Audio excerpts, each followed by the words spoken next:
Hello. Today is December 14th of 2020, and on this night, I finished The Stranger by Albert Camus. I think is the pronunciation. It's French, so I don't do French. I think it's like the worst Latin-based language, which is ironic because it's like the most applicable Latin-based language because of trade French. Ay. But yeah, so it's 1:50 in the morning, so it is the 14th. So I wanted to be specific about that. But anyway, obviously it's a short book. You can tell. Very few pages, and it's pretty medium-ish size text. But up front, I found that I just suck at ratings, so I'm gonna stop doing ratings. Just my general opinion, I didn't like it.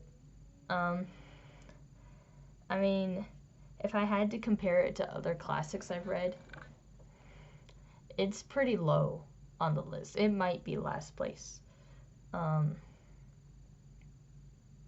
Like, Brave New World, I didn't really like as I was reading it, but afterward, when I reached the end, I was like, oh, that's a good book. This book, I just didn't like the whole thing. I mean, I see the points the author was trying to make. I'm not blind to them. They're pretty evident throughout the entire story. I don't feel enlightened by them in any way. This is basically stuff I already acknowledged. Oh look, this is absurd how the court system works. Oh look, life is pointless in the grand scheme of things.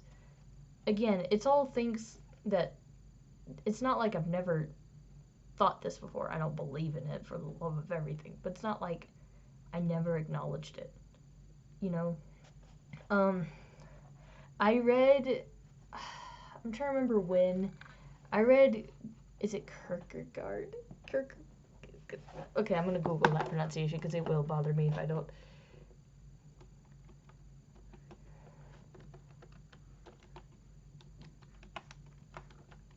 Okay, how do you pronounce this? Danish, so I'm probably way off pronunciation. Thank you. Kierkegaard. I can't skip this ad. I read that like years and years ago, which is one of the philosophers that inspired Camus. But I just Kierkegaard or Gard. Kierkegaard.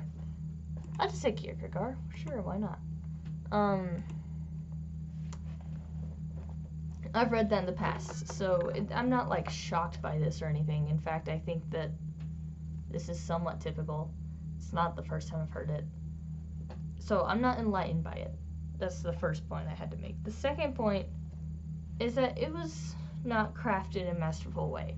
I think that's part of what Brave New World got for me, is that not only did Brave New World have a lot of good points in the end, to me, Brave New World came together at the end, because then I got over it, over all the things I didn't like, and I could see the big picture.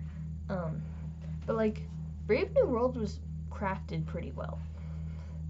It, in a weird way, and those things, but like his points kind of all came together. There's still some things that were pretty nonsensical. So like the mom getting beaten, I mean, I guess you could just say it's because they're human, but you know, there's some parts of Brave New World that never really came around, but in the end, especially with the ending,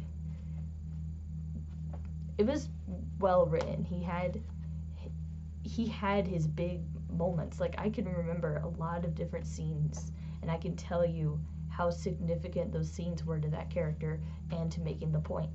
And I'm not a literary analysis character, but I can tell you, like, Brave New World had points, and they had scenes that brought out those points. And they're really well done.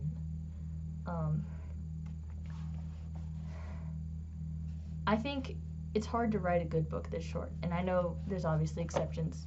I hear people rambling about Brandon Sanderson's Arcanium Unbound story that was apparently a masterpiece in like 300 or something words. But if you're trying to make a huge point, and it's this small, it's hard to get that across to me. Especially since a lot of this book was trying to make a point by lacking things. If that doesn't make sense, how this book typically goes is, I went to the beach. I went on a walk on the beach. The sun was annoying. I went home. I slept. I went to work the next morning. My boss kept ranting to me about France. I went home. I slept. That's a lot of the pages. It's just summary of his day. And I mean, like, he does that in rapid succession. And then he'll have a scene, and it's just summary. And I just can't do the summaries. I know that I'm getting caught up on one thing, but that was a lot of space to have done something. And I know that part of his point is that the main character, Marceau, doesn't do anything. Is that he doesn't pay attention to his life. It's just this happened. I understand that, but that's still a writer's space to have made an acknowledgement while having him do nothing. I think he could have done both rather than just having nothing. As I understand it, he writes very small books, so I guess that could be a reason. But to me, I don't really like reading short books that summarize things. I want like full stories. I think part of that is that I'm a mystery reader, and so details matter to me. Part of that might be that I've started reading such big books. Maybe, possibly, I don't think so. But the way that most of this book is summary, and the way that most of this book has its points in what is not there, or has its points in something that's just insignificant. Is that, like, he beat up his dog again. Boom, end of sentence. The point of that is that someone's beating up their dog, and that's it. End of story. Like, it makes its point, but if you just say it, you know, if that's its, like, last point before something else happens, it's just, like, nothing, no other detail, nothing. I just feel like there could have been more. I think is my biggest complaint about this book, is there could have been more. And that some of it in the end is pretty pointless. I couldn't even list you the things that are pointless here, but there's a lot of stuff that's just like repeat the same thing like 7 times in a row. And the irony here is that part of the author's point is that things are pointless. But I still think that his writing, how he wrote it, was so pointless at times that he just lost me. So, not my book, that's for sure. And then my third point, look at my phone. Yes. So this book is supposed to be absurdism fiction, right? It's about the absurd and arguably existentialism. Camus himself says that's not existentialism. And it is. To me, it is existentialism, but it's supposed to be absurdist fiction. I don't think I went into this expecting absurd. Like, I'm not saying like the wrong definition of absurd. I expected the literary, philosophical definition of absurd, but I expected it to be a more absurd idea that he was basing it off of, but actually I found that this was like kind of light for absurdism. Is that just me? I felt like he could have gone way deeper, farther into absurdism. I think he could have like made a bigger, broader, stronger point that like floored the reader. But instead, he just kept it to one murder that was done on a whim because of the sun and the court system and the death of a mom that kind of led to the court system. Really, it's very limited in what the absurd story is. Like, at least in Mythosiphysis, which is written by the same author, it is absurd. He's stuck rolling this rock up a mountain. Like, that is absurd, and that's his entire life. But in this, what is absurd kind of ends up being weak, at least to me. I think he could have made a stronger point in some other way. I do think that my teacher disagrees when I said this, which I think is interesting. My teacher's like full on like, this is an absurdism story, and obviously I don't think it is. It is about absurdism, but I think it could have been a way stronger absurdism story, and that my teacher's overselling it. I don't get it. I really don't. Oh man, I forgot what I was saying. Oh boy. Oh yeah, I think there's some like subplots here about Algeria, French Algeria. And that is kind of what kept my attention. And I know that it's not what the book's about at all. And I am noticing the wrong thing. But whenever it came up with the Arabs versus the French versus Algerians, which are mostly Arabs. Apparently 90% of Algeria is Arab dash, I forgot the other word. It starts with an M. It's like Marier or something like that. Something. But that was interesting to me. This book takes place like after World War I. And so, there's a lot of interesting things about that, obviously. But, there's so much story you could have gone into with French Algeria. That's what I kept noticing, was those conflicts throughout the book. And, of course, those conflicts never went anywhere. I noticed that the author purposefully never gave any Arabs names. Never. But he never went anywhere with that, He actually had this, like, tiny subplot of, like, hey, these French people don't like Arabs. And then it never went anywhere. It was just there. There's that tiny subplot of, the woman that was, like, reading the newspaper, and then she disappeared. She came back for the court case, didn't even say anything, and disappeared again. It's like, he set up these plots, and then they never went anywhere. That, I think, that's going back to the first thing I said, where he could have had more. It's just, he set up, like, this, like, background, but he never actually explained the background. He set up this idea that could maybe have strengthened the absurdism. Maybe he could have been like, isn't it absurd that there's this conflict? I think you could argue that conflict is absurd.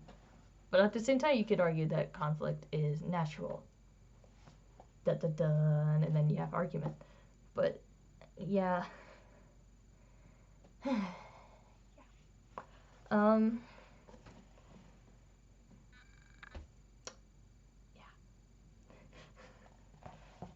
In short, I didn't like this book.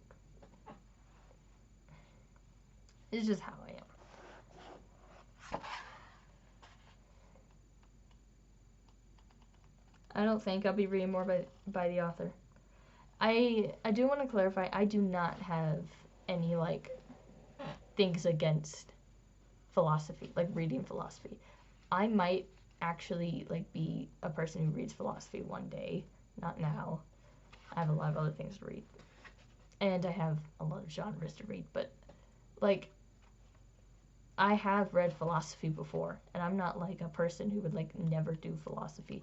I'm really bad at talking about philosophy, but I'm good at, like, interpreting philosophy. I don't know if that makes sense, but that's kind of where I am, is that I couldn't tell you shite about what I think about philosophical ideas. What do I think about existentialism?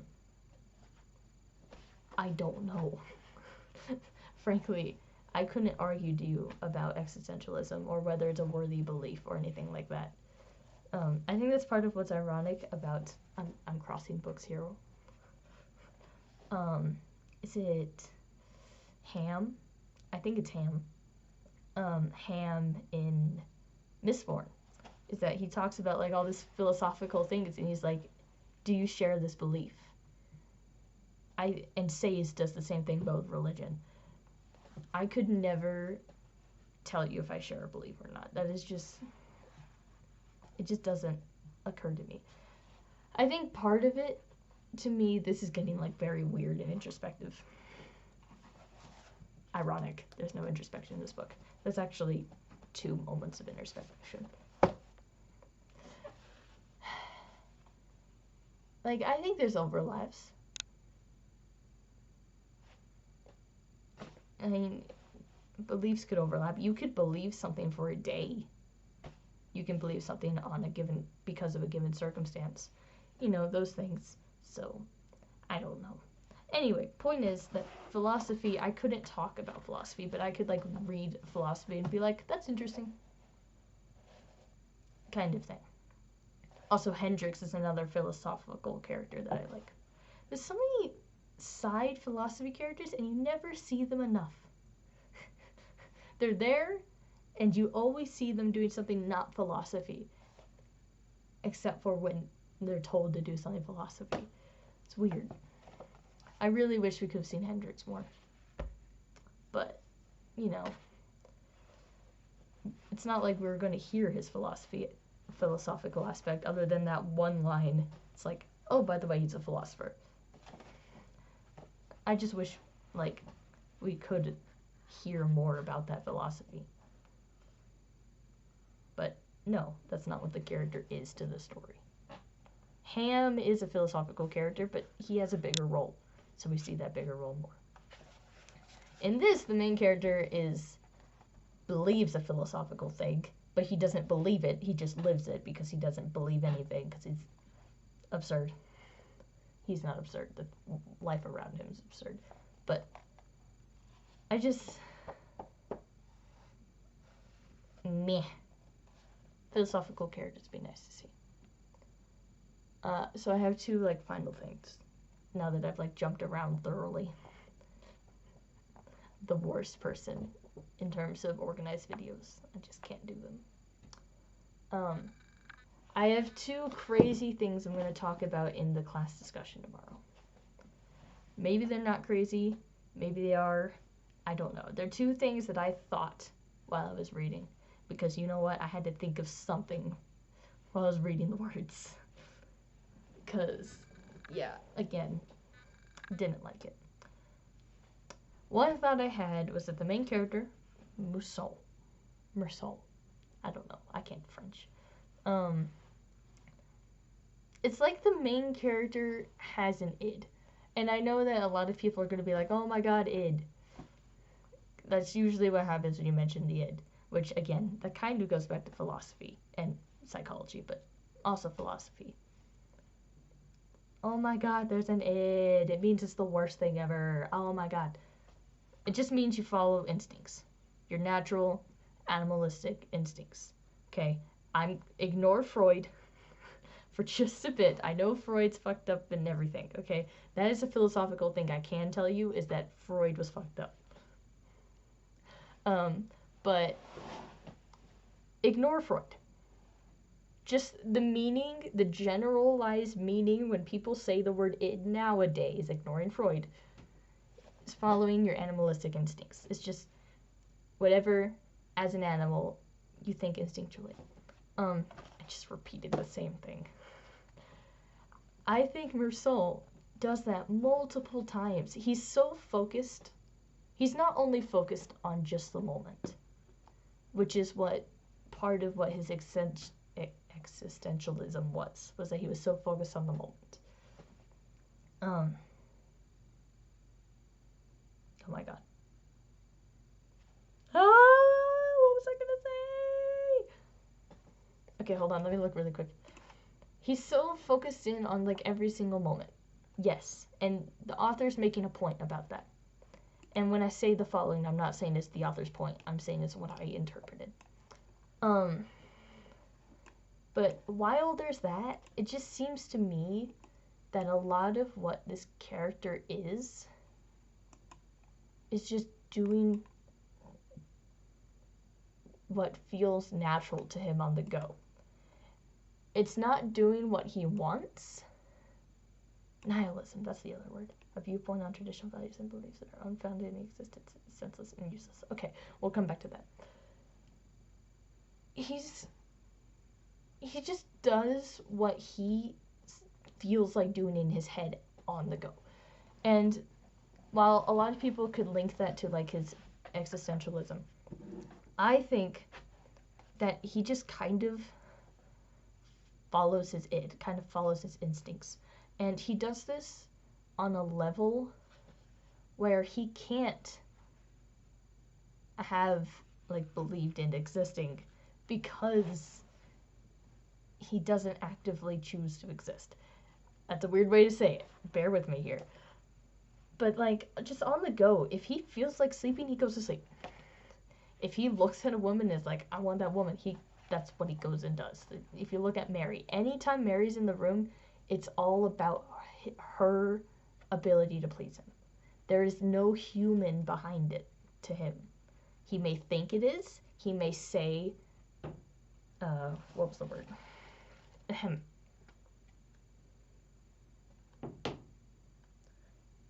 He made a statement that it's like,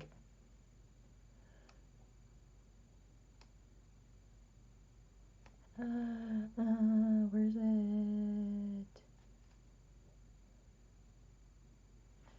Before then.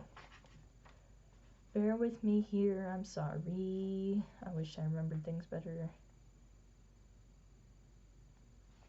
Here's before that. Mistress. He kept saying mistress, but to me she was Mary. I think that to him, she isn't Mary.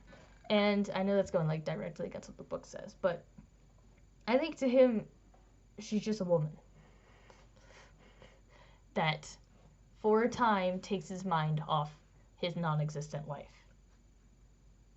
Whenever she's in the room, all she is to him is breasts. And so, first of all, that's like reasserts that he kind of is just following in it. To me, it's just he sees a woman and that is all it is. There is no point in having emotions about her. The only point is that she's a woman. And so I think that's part of it. Another part of it, your id like reinforces your anger. Whenever you're upset, you just take action on that anger. You find reason to be angry about something, even if it's the smallest thing. The id just strengthens that, I guess, to the point that it's uncontrollable. And that's a lot of what happens to Marcel.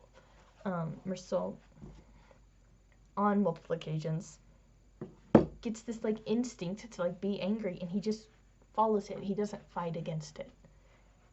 He just does the id. He doesn't actually block his id. He doesn't prevent his id. There's a term for that. It's not coming to me right now because I guess it's been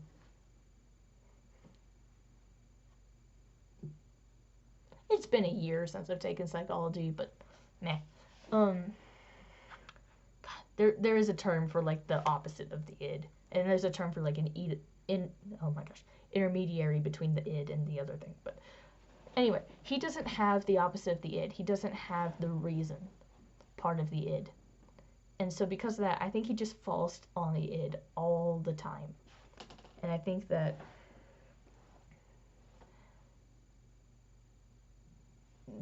like his actions show that he's absurd, or that he believes in absurdism and that there's existentialism and that stuff. But I just made it like a side note that's kind of the explanation for everything that's happening to him. You're not supposed to explain why things are happening, but like to me that is what the character is. He is just acting on his id all the time. Are there times where he isn't? When he chooses to take no action, I guess. When you know, like Mary's like, let's go to the movies, he's just like, and just follows her. He isn't doing anything there. So those moments, that's him being existentialist for sure. There isn't really no role in the id there, but I think a lot of his life, he just follows the id. Now to piggyback that, he also just follows the people around him, which I guess in one work a long time ago in psychology, people were said that following other people is also a function of the id. Is that I'll just do what other people do. It's like a learning thing. Okay. Oh boy, this is going way into psychology. As a kid, you learn what to do by just copying others, right? That's like how you develop, first of all, your language, your movements, your actions. How you develop your morals eventually is you believe in the morals of the people around you. You build yourself off the people around you. I think, again, psychology, that Mersault just has done that his entire life. He just builds off the people around him. His mother left his life and he got alone. And he had like no one to take stuff off of except for the guy beating his dog, the person who was going to beat up his wife because, or partner or whatever she was, because he was convinced she was cheating, but I'm pretty sure she wasn't. I don't remember. Absurd side story that never went anywhere. Like, all the people around him that he drew from, Raymond's the guy, I think, you know, weren't great people. And I think that's why he did a lot of the actions he did. Again, there's not supposed to be a reason. My teacher gets upset that I say there's a reason. But that's what I think.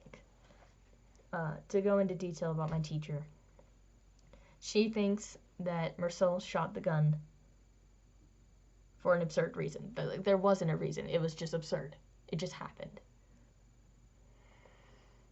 To me, there's a reason. The reason was he follows the people around him. And that's where my teacher and I disagree. I don't think... That's why I think this book could have been more absurd.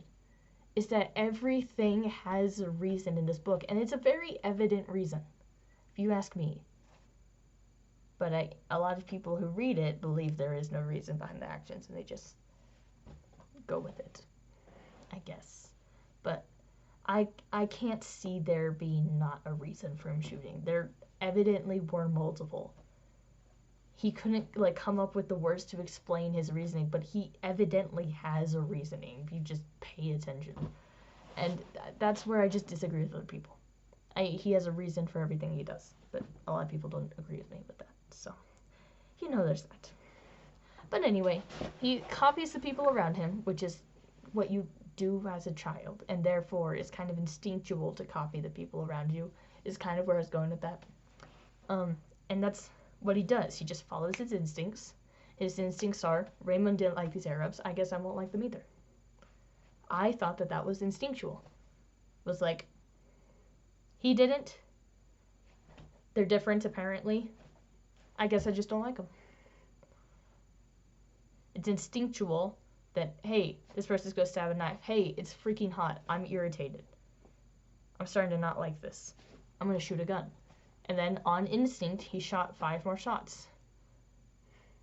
I think that a case could be made that a lot of this book is him acting on instincts. So I'm going to mention that tomorrow in the discussion. People are going to hate me, but it's going to be great. And then the second point I had, let me just look at my bookmarks. That I'm going to talk about tomorrow.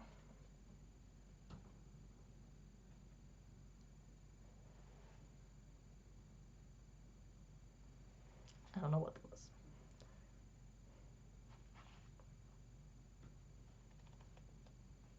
Oh, I guess nihilism was going to be the other thing. Hold on, let me look. Oh, the other things I'm going to mention tomorrow is cold versus hot in this book. which is weird because there's cases where the cold doesn't mean what it means. So I'm gonna say like cool. Go crazy, cool, go crazy, go. I watched West Side Story the other day. Sorry. I'm gonna say the cool and not the cold because there's cases where he's actually cold. But it seems like this book, a lot of the driving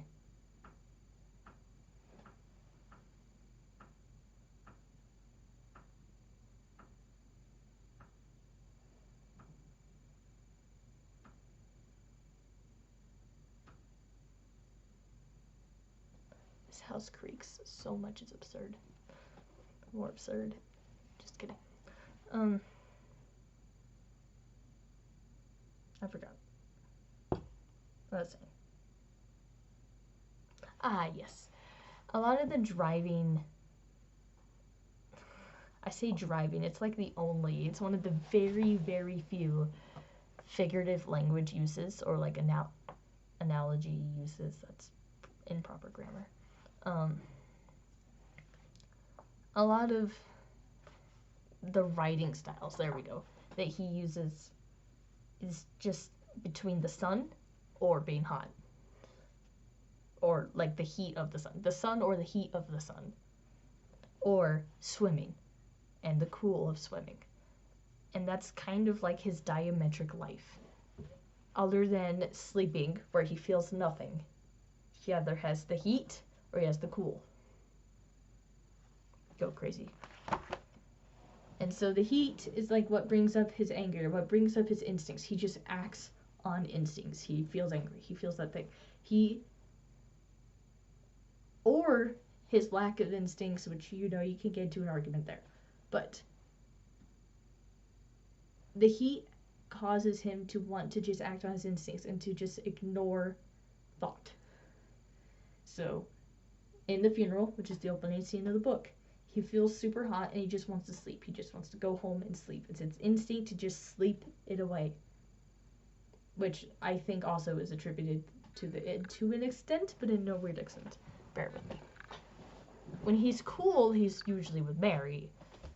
And Mary, again, is kind of just like his instincts, but in another way. It's his instinct to just focus on one thing, to focus on women. It's basically the point of being cool. A lot of his swimming is just like, I don't have to deal with life. But also he doesn't believe in there being life. And so that's why it's hard to explain that. Because he doesn't believe in that people have lives. Very hard to explain what I mean. But when he's cool, he's usually like out swimming in the ocean with Mary, i.e. / having sex with Mary. But that's kind of, you know, there's just those two aspects. And then they're just sleeping. I think when he's at work, again, those scenes never get explained, but if I had to guess, he's like up here, you know? Usually after work he wants to sleep.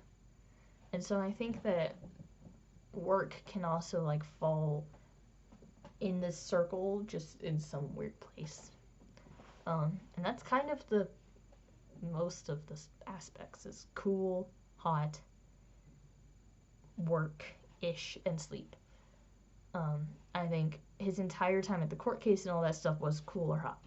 And that was a lot of it. It's the heat. The heat comes up the most. So, yeah, I wanted to bring that up. Was just the aspect of like cool versus hot. And so, it was only natural. Everything he does, he explains is natural. So that also reaffirms the id. Whatever he believes is natural is what he does. Instincts. Only acts on instincts. My final point, I guess, was just to address nihilism, because that's part of the purpose of reading this book, was absurdism, existentialism, nihilism, and I haven't addressed nihilism because I had to Google the definition in the middle. A viewpoint that traditional values and beliefs are unfounded and that existence is senseless and useless. There's no truth. And there's no morals. Alright, so that comes out when he's talking about when the the Champlin's talking about him. Can I just say, this is the third classic I've read that has a Champlin. I guess Champlins have like a symbolism. Religion. So disclaimer ahead of time, I don't know anything about religion. I know negative things about the religion. I honestly, not because I've like actually paid attention to it at all, just out of school, know more about the Quran than I know about the Bible. Purely because of school. Because we read a story from the Quran, we read a story from the Bible, and all the students in the class knew of the Bible, so we ended up talking about the Quran more. And that's the only time. So, I sense some irony there. Because, you know, I was like the one student I was one of two students in the class who wasn't religious. So, you know, that was a whole thing. Fun fact, I'm an atheist. So, you know, religion's hard to get into my thick skull a lot of the time, especially in books. It doesn't make sense in my brain to get that out there. Ironically, religion doesn't make sense to the main character. And so, I think I found interest in that scene, that's for sure. He ends up ranting to the Champlin because he's talking about how there is no belief that you've sinned. And that's what a lot of the discussion is that the main character doesn't believe in there being such a thing as sin or forgiveness or that stuff. He doesn't understand why people would choose to seek out forgiveness when they're going to die. There's no sense in the morals of having shot the guy or not because all he did was pull the trigger. There was no moral there, it was just an action to him. Does that make sense? Is that you can't have a moral. Okay.